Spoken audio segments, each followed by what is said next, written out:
in Trinidad, and what happened, there used to be bands called tambour bamboo bands, which were bands of youths who would play pieces of bamboo from large sticks about that size, as that sort of from there, to small ones like this. And the small guys would be going that sort of thing, and the big guys would be dropping them on the ground. They go,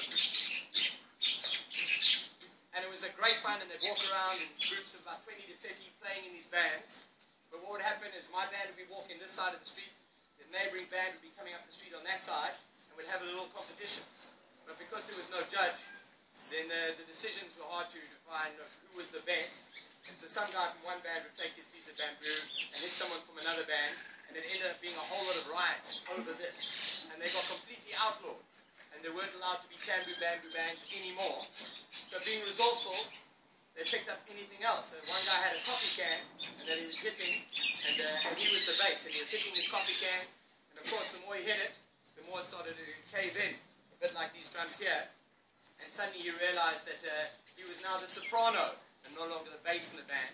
So he tried to knock it back to its original shape, and of course it ended up in this sort of moonscape look that these drums have.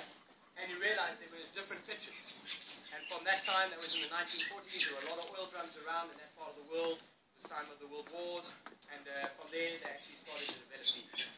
So that's where